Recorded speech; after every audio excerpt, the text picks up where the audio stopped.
जय हिंद प्यारे साथियों। आज आपके लिए बायोलॉजी का बहुत महत्वपूर्ण टॉपिक, जो टॉपिक होगा डिजीज से संबंधित, यानी कौन सी डिजीज यानी बैक्टीरिया से होती है। इसके लिए हम 4 पैटर्न अलग अलग बनाएंगे, 4 वीडियोज, जिसमें आपको एक में बैक्टीरिया की मिलेंगी, एक में वायरस की मिलेंगे, एक में प्रोटोजोआ की मिलेंगे, एक में फंगी की मिलेंगे। यानी हमें पता रहेगा कि कौन सी बीमारी किसकी वजह से होती है, बैक्टीरिया बीमारी से क्या लक्षण होंगे, क्या उसका ट्रीटमेंट होना चाहिए, वो भी हमें पता होना चाहिए। ये हमारी परीक्षा में आने के साथ साथ हमारे आम जीवन में भी काम देती है कि अगर कोई बीमारी है तो हमें पता कैसे लगेगी, उसके क्या लक्षण होंगे, क्या सिम्टम्स होंगे। तो साथियों, आज हम बहुत महत्वपूर्ण टॉपिक पर चर्चा करेंगे बायोलॉजी में, जिसका नाम होगा बीमारी यानी डिजीज, और मानव के सभी रोगों की चर्चा करेंगे। लेकिन वो रोग होंगे इसमें जो केवल और केवल बैक्टीरिया से होते हैं। सबसे पहले हम बैक्टीरिया से संबंधित रोगों की बात करेंगे, सभी रोगों की बात करेंगे बैक्टीरिया से रिलेटेड। देखिए, परीक्षा में तो होगा ही होगा प्रश्न आपका, एक भी प्रश्न छूटेगा नहीं। अगर इसमें से आएगा तो जरूर आपका हल होगा। चलिए सबसे पहले जानते हैं मानव रोग के विषय में। यानी मानव रोग जो होते हैं वो कितने प्रकार के होते हैं? तो साथियों, 2 प्रकार के। एक होता है संक्रामक रोग और दूसरा होता है असंक्रामक रोग। बहुत ध्यान से समझना साथियों। यानी एक मानव रोग कितने प्रकार के होते हैं? 2 प्रकार के। कौन कौन से? एक होता है संक्रामक रोग और एक होता है असंक्रामक रोग। अब दोनों रोग में अब पहले हम संक्रामक पढ़ेंगे, उसके बाद हम असंक्रामक पढ़ेंगे। बहुत ध्यान से पढ़ना है आपको। अभी आगे मैं लिखूंगा सारी चीजों को, तो आपको ध्यान से देखना है। अब इसमें सबसे पहले जानेंगे संक्रामक रोग, यानी कौन कौन से रोग ऐसे हैं जो संक्रामक होते हैं। तो साथियों, आपको बहुत ध्यान समझना है, देखना ध्यान से। यानी जो रोग मुख्यतः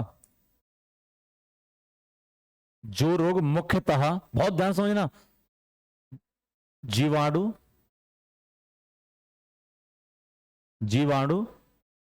कौमा विषाणु कौमा प्रोटोजुआ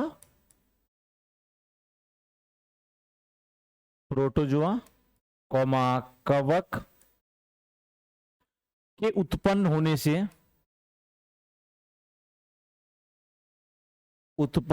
से होते हैं।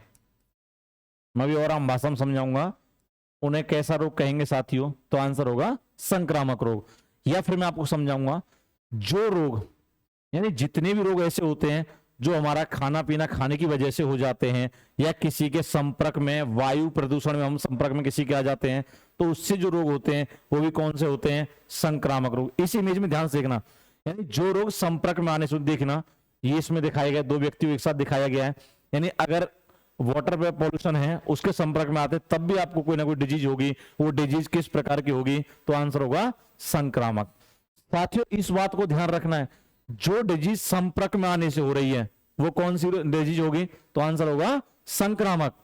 जैसे हमने खाना खाया, अब खाने में कोई समस्या थी, उससे हम बीमार पड़ गए, या खाने में पहले से खराब था खाना और हमने खा लिया और हम अंदर बैक्टीरिया उत्पन्न हो गए और हम बीमार पड़ गए। तो जो रोग संपर्क में आने से होते हैं, किसी ना किसी के संपर्क में तो आप आओगे, चाहे वो इन्वायरमेंट का संपर्क हो, चाहे वो बैक्टीरिया वायरस का संपर्क हो।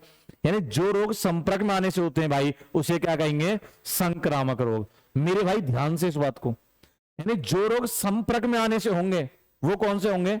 संक्रामक। और जो, अब मैं दूसरी परिभाषा दे रहा हूं, और जो रोग बिना संपर्क में हो जाएंगे वो कौन से होंगे? असंक्रामक रोग। जैसे मैं बहुत ध्यान समझाऊंगा आपको, जैसे अब हम बोलेंगे कि हृदयघात, मैं आपको कुछ बीमारी के नाम बता रहा हूं जिसे हार्ट अटैक कहते हैं। हृदयघात, अब हार्ट अटैक की समस्या ऐसी है जो किसी के संपर्क में आने से नहीं होगी, वह स्वतः उत्पन्न होती है। या बीपी की समस्या है, वो समस्या कभी बैक्टीरिया वायरस या किसी के संपर्क में आने से नहीं होगी, वो समस्या मेरे भाई स्वतः होती है। तो जो संपर्क में आने से होगी वो कौन सी होगी? संक्रामक। और जो बिना संपर्क में आए हो जाएगी वो असंक्रामक। जैसे अब मैं बोलूंगा आपसे डायबिटीज, यानी हिंदी में क्या बोलते हैं? मधुमेह। अब मधुमेह, डायबिटीज जो व्यक्ति होती है वो किसी के संपर्क में आने से नहीं होती है, वह स्वतः उत्पन्न होती है। तो साथियों, जैसे मैं आपसे एग्जांपल दूं, टीबी, तपेदिक। अब टीबी तभी होगा आपको जब आप किसी टीबी के व्यक्ति के संपर्क में आएंगे, या टीबी का बैक्टीरिया आपके अंदर चला जाएगा तो आपको टीबी हो जाएगा, यानी संपर्क में आने से हो रहा है तो कौन सी बीमारी है, संक्रामक। तो मेरे भाई मैं ऐसी आशा करूंगा कि आपको समझ में आया होगा। इन सारी बातों को नोट में रखना आप, जिससे कोई बीमारी आए और आपसे प्रश्न हल करने में कोई दिक्कत ना हो। चलिए साथियों, सबसे पहले जानेंगे जीवाणु के रोग, बैक्टीरिया रोग। मैंने पहले बताया आपको कि बैक्टीरिया के रोग की चर्चा होगी इसमें, यानी कौन कौन से बैक्टीरिया से रोग होते हैं। सबसे पहले चर्चा करेंगे हैजा, जिसे आप अंग्रेजी में कॉलेरा कह सकते हैं। अब हैजा हमें कैसे होता है वो जान लिया आप, यानी हैजा हमें बैक्टीरिया से होता है, उस बैक्टीरिया नाम क्या होगा, विब्रियो कोलेरी। साथियों बहुत ध्यान से इसको याद रखना, यानी किस बैक्टीरिया की वजह से हमें हैजा होता है, कोलेरा होता है, तो आंसर होगा विब्रियो कोलेरी। अब बात यह आती है कि हमें मान लो हैजा हो गया, अब हमें पता कैसे चलेगा कि हमें हैजा हुआ है, तो इसका मतलब हमें उसके लक्षण यानी सिम्टम्स हमें पता होने चाहिए। पहला क्या होगा सिम्टम, कि उल्टियां होना शुरू होगी। अगर आपको उल्टियां हो रही हैं तो इसका मतलब हैजा के चांस बन रहे हैं। दस्त हो रहे हैं, शरीर में जल की कमी हो रही है, डायरिया हो रहा है तब भी, और हाथ पैरों में ऐंठन हो रही है, तो मान के चलना साथियों कि हैजा जैसी समस्या का सामना आपको करना पड़ सकता है। अब इसका ट्रीटमेंट की बात करें कि ट्रीटमेंट क्या होगा इसका, लेकिन अगर मान लीजिए आपने खराब जल भी आपने जो पी लिया है तब भी आपको चांस है कि आपको हैजा हो सकता है। अब इसका ट्रीटमेंट देखना, पहला ठंडे खाद्य पदार्थों का सेवन करें, यानी आप ऐसे खाद्य पदार्थ लें जो ठंडे हों, जिससे हमारा तापमान कम रहेगा। हैजे का टीका लगवाना है, शुद्ध एवं उबला हुआ पानी पीना चाहिए, यानी हमको पानी कैसा पीना है हैजा में, तो पानी उबला हुआ होना चाहिए, जिससे हमें हैजे की समस्या से निजात मिलेगा। मैंने उस सारी बातों को इसमें शामिल किया है जो बात कहीं ना कहीं आपसे पेपर में पूछी जाएंगी साथियों। तो आपको हर बीमारी के विषय में ध्यान रखना है, कौन सी बीमारी किस बैक्टीरिया से हो रही है, उसके लक्षण क्या होंगे, ये आपके आम जीवन में काम आएगी, और उसका ट्रीटमेंट क्या होगा ये भी उसके आम जीवन में काम आएगा। तो आपको बहुत अच्छे से ध्यान रखना है। पेपर में तो केवल इतना आएगा कि कौन सी बीमारी किस वजह से होती है, उपचार आपको जीवन में काम देंगे, लक्षण आपको जीवन में काम देंगे, तो साथियों उसको बहुत ध्यान से समझ के चलना है। दूसरी बात करेंगे, दूसरी बीमारी ले रहे हैं डिप्थीरिया। डिप्थीरिया भी किससे होती है, तो कोरिन बैक्टीरिया डिप्थीरियाई, यानी कोरिन डिप्थेरिक बैक्टीरिया होता है जो हमारे प्रवेश करेगा बॉडी में, तो वो हमें किस बीमारी से प्रभावित कर देगा, तो आंसर होगा डिप्थीरिया। तो डिप्थीरिया कौन से बैक्टीरिया से होती है साथियों, तो कोरिन बैक्टीरिया डिप्थीरियाई। अब इसके लक्षण क्या होंगे, यानी हमें कैसे पता चलेगा कि हमें डिप्थीरिया हुआ है, तो बहुत ध्यान समझना आप। पहला, गले में एक सफेद झिल्ली बनने का कारण श्वास नली में अवरोध हो जाता है, यानी अब इसका ये मतलब हुआ कि जब हमें डिप्थीरिया होगा तो जब हम सांस लेंगे तो हमारे गले में झिल्ली बन चुकी होगी सफेद, और वो झिल्ली हमें रेस्पिरेशन यानी श्वास लेने में दिक्कत पैदा करेगी।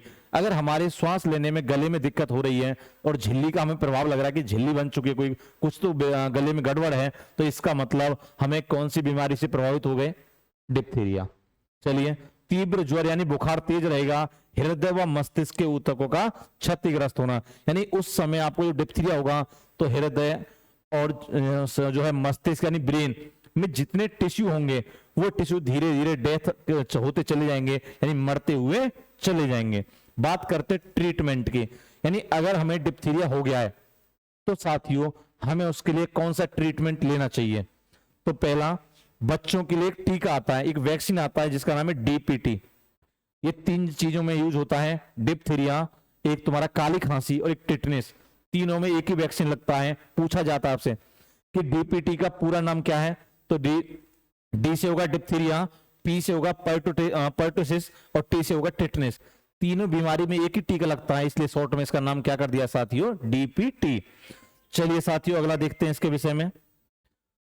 अब इसके लिए हमें एंटीबायोटिक्स आती हैं, डिप्थीरिया के लिए हमें वो लेनी है, या फिर हमें प्रतिविष एंटीऑक्सिन का प्रयोग करके चलना है। तो साथियों अगर आप इस इमेज में देखोगे तो इस इमेज में दिखाया गया है कि गले के अंदर इस प्रकार की, ये जो 2 दिखाई हमने, इसको ध्यान से देखो, गले में इस प्रकार की झिल्ली बन जाती है जिससे अंदर हवा पास होने में हमें दिक्कत देती है। तो अगर ऐसी समस्या आपको दिखाई दे रही है तो आप मानकर चलें कि आपको डिप्थीरिया की बीमारी हो चुकी है। इसका फिर उपचार देख लेना आप, उपचार से आपको समझ में आ जाएगा कि हमें कौन सी बीमारी का क्या ट्रीटमेंट रखना है। चलिए साथियों, अगला देखते हैं क्षय रोग, यानी टीबी के बारे में जानते हैं कि टीबी किससे होती है। सबसे पहले ये जानना है, तो टीबी बैक्टीरिया से होती है, तो कौन सा बैक्टीरिया होता है, माइकोबैक्टीरियम ट्यूबरक्लोसिस। यानी जिस बैक्टीरिया से टीबी होती है उसको कई बार परीक्षा में पूछा गया है कि कौन से बैक्टीरिया वैसे साथियों टीबी होती है, तो आपका आंसर रहेगा माइकोबैक्टीरियम ट्यूबरक्लोसिस, ये याद रखना। अब बात ये आती है लक्षण क्या होंगे, यानी क्या प्रभाव रहेगा हमारा जब हमको टीबी हो जाएगी, तो हम पर क्या प्रभाव पड़ेगा, लक्षण क्या होंगे।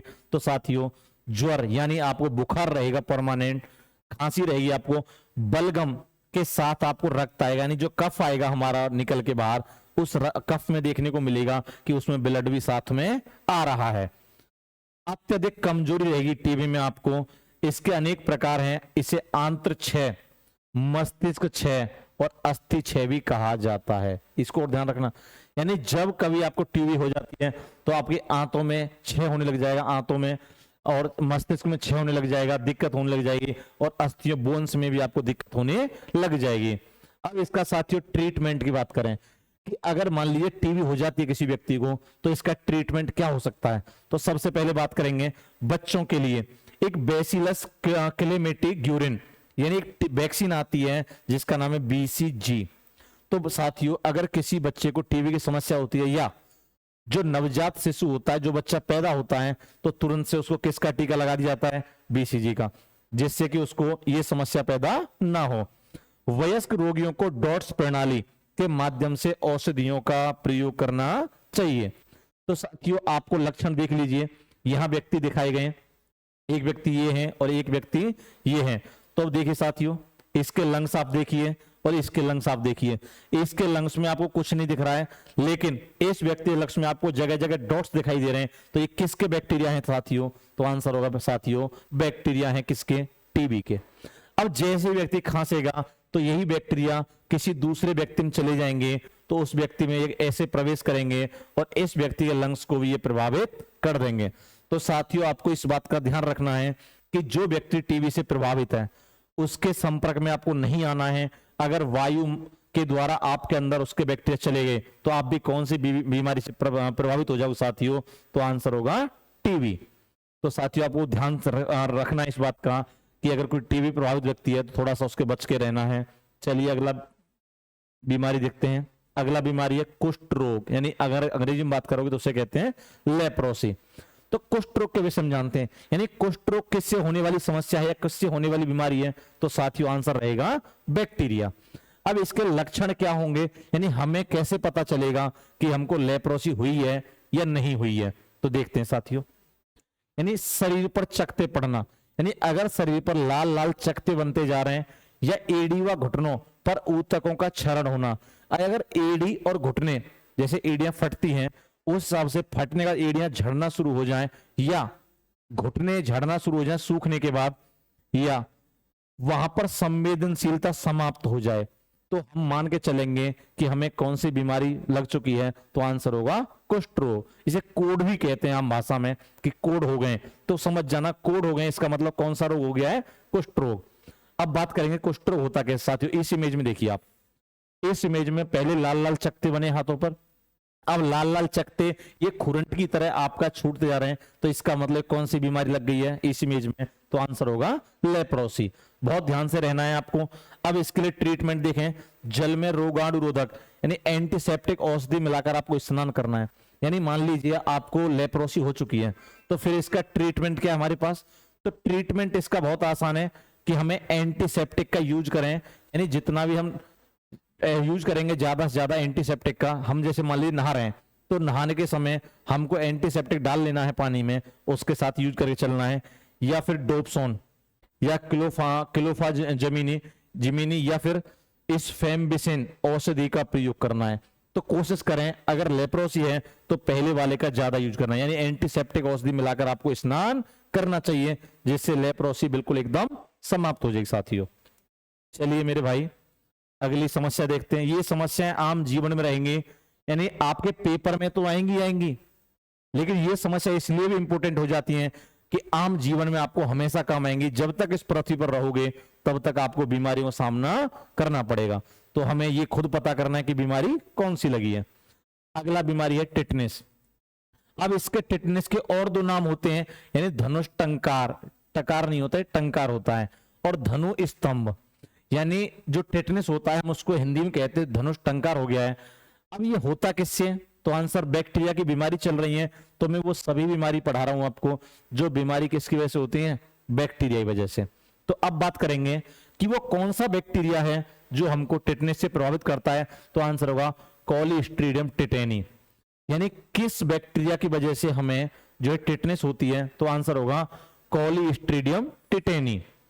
अब इसके लक्षण और प्रभाव देख लेते हैं, यानी हमको कैसे पता चलेगा साथियों कि हमें टिटनेस हो गया है। तो देखिए, चेहरे, गर्दन व जबड़े की मांसपेशियों पक्षघात यानी पैरालाइसिस होने से शरीर अकड़ जाता है। यानी साथियों अगर आपको टिटनेस हो गया है तो आपके शरीर में पैरालाइसिस जैसे लक्षण दिखाई देंगे, यानी मांसपेशियां अपने आप खिंचना शुरू कर देंगे और सूखना शुरू कर देंगे, तो समझ जाना हम कौन सी बीमारी से प्रभावित हो गए, टिटनेस से। अब इसका ट्रीटमेंट देखते हैं साथियों। चोट लगने एवं घाव होने पर एंटीटॉक्साइड सीरम, यानी हमको एक टीका लगवाना है, वो कौन सा, एंटीटॉक्साइड। साथियों बहुत महत्वपूर्ण है, ये बहुत महत्वपूर्ण है। एक मैं आपको और बताता हूं इससे अलग, जैसे मान लीजिए घोड़े होते हैं। अब घोड़े का जो माउथ में यानी मुख में एक जीन होता है पड़ा हुआ, या लोहे की आपने रोड देखी घोड़े के मुख में पड़ी होती है, तो एक पूछा जाता है परीक्षा में, यानी कौन सा जानवर ऐसा है जिसकी लीद यानी जिसका गोबर उठाने से हमें टिटनेस हो सकती है, तो साथियों उसका आंसर रहेगा जो है घोड़ा। घोड़े के गोबर उठाने से, या लीद कहते हैं उसको, घोड़े के गोबर को लीद कहा जाता है। अगर कोई व्यक्ति ऐसा है जिसका हाथ कटा या फटा है और वो उस गोबर को उठा के डाल रहा है, तो माना जा सकता है कि उस व्यक्ति को टिटनेस होने के पूरे चांस हैं। तो साथियों बहुत ध्यान के साथ इसमें टिटनेस दिखा दिया गया है। चलिए अगला लेते हैं बीमारी। अगली बीमारी है टाइफाइड, यानी टाइफाइड को हम और एक नाम देते हैं मियादी बुखार या मोती झरा। अब टाइफाइड जो होता है वो बहुत लंबे समय तक चलता है, यानी 10-10, 15-15 दिन हो जाते हैं, 5-5 दिन हो जाते हैं। तो ये बुखार होता है वो लंबे समय तक चल जाता है, उसको कहते हैं मियादी बुखार। तो साथियों बहुत आसान भाषा में समझा करो इन चीजों को। अब ये होता किस बैक्टीरिया से, तो सोलमोनेला टाइफी, यानी जो टाइफाइड होता है वो सोलमोनेला टाइफी नामक बैक्टीरिया की वजह से होता है। अब इसके लक्षण और प्रभाव देखिए, यानी अगर मान लीजिए आपको टाइफाइड हो गया है तो हमें कैसे पता चलेगा कि टाइफाइड हुआ है।